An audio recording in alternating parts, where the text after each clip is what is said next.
And welcome back. Well, do you struggle with chronic sinus problems? Today we're going to give you a guide to the best options available so you can put an end to your suffering. Yeah, Dr. Madan Kandula is a board-certified ear, nose, and throat surgeon with the Sinus Center at Advent. Great to see you this morning. Good morning to you.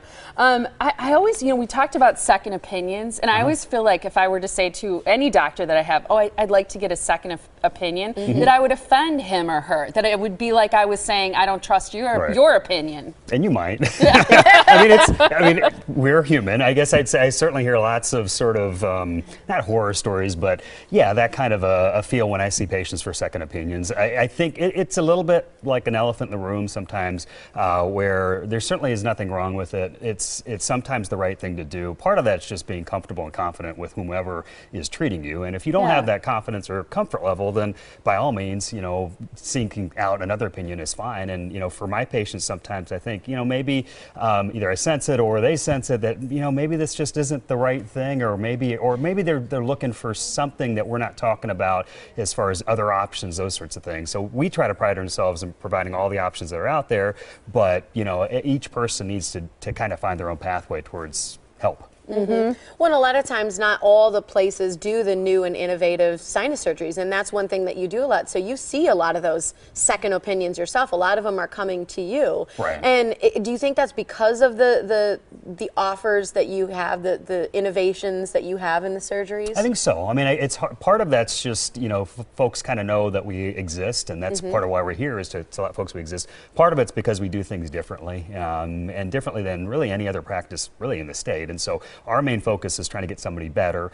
Our focus is trying to do things in the least invasive manner possible to get somebody doing better. And so therefore we have a lot of options that other practices don't offer because they don't have that same mindset, which is fine. I mean, there's nothing wrong with other mindsets, but our mindset is very particular and very patient focused and very much focused on trying to do the best and trying to do it in the least aggressive way possible. For people who suffer with chronic sinus problems, I think it becomes very much a quality of life issue.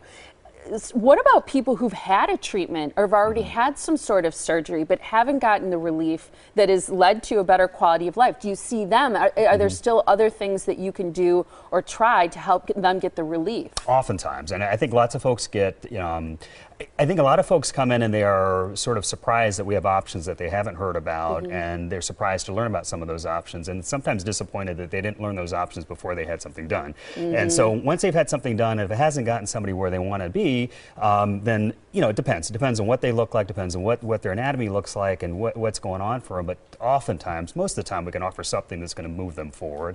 And so again, I think for a lot of folks, it's sort of having that just trusting that there might be something else, another pathway that might get them moving forward. And yeah, I mean, I think for me, it's sort of, to me, if I see somebody as a second opinion, which I see all the time, it's sort of disappointing to me that I didn't get to that person and say, hey, first. And it sounds, I don't know what it sounds like, but it's the truth. The truth of the matter is I feel like we can offer all the options that are out there, and if somebody's seeking out an opinion from a place that doesn't have those options, they're not going to hear about those options, and therefore they're not going to get those options. And so that's not, to me, the best medicine. Well, yeah, and so to have all of those right off the bat is a really a big benefit to people. How often do you feel like the options that you provide for people are less invasive than what they would have done elsewhere?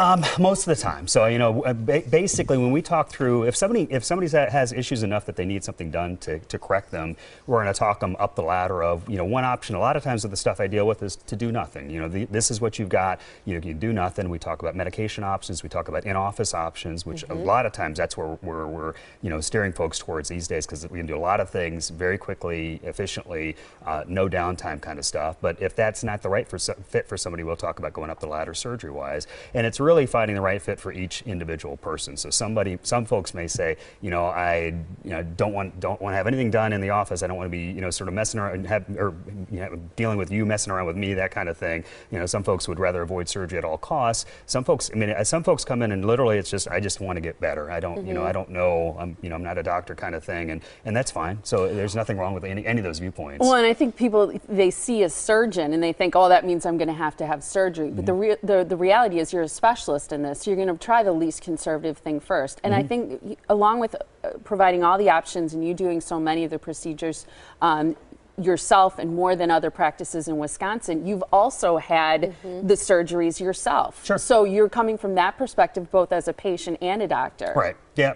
Which, you know, it's true. I mean, I've been there. So I guess to me, you know, being there, and you know, I think we talked about this in the past, is, you know, it's impossible for me to know what I would have done back then without the knowledge I have, if that makes any sense, because I knew all my options at that. I had my surgery in 2011. I knew all the options that are out there. I knew the pros and cons of each of those options, and I felt like, you know, I wanted to go for the surgical option, so that's what I went for at that point. So for me, it was a long thought process. If I didn't know those options, I don't know what I would have done, you know, I guess that's sort of the bottom line. I've been there, I've dealt with it, and I'm on the other side of things now, which is good for me. But I'd say for folks who are looking for getting out on the other side of things, it's just a matter of figuring out how to get them there. Yeah. Seeing the right person. And you don't have to live with it. You don't have to suffer. So here's the information you have right now for a free public program on in-office balloon sinuplasty. That's at 6 o'clock tomorrow, so you can learn more about it. It's at the Crown Plaza Hotel and Conference Center, right on Highway 100 in Watertown Plank Road. You can register by calling the number on your screen, which is 414-771-6780. That's also how you can contact the Sinus Center. They're located on North Mayfair Road in Tosa at that same phone number. That's how you register, also how you contact them for an appointment, or ADVENT.md. Thanks, doctor. Thank you.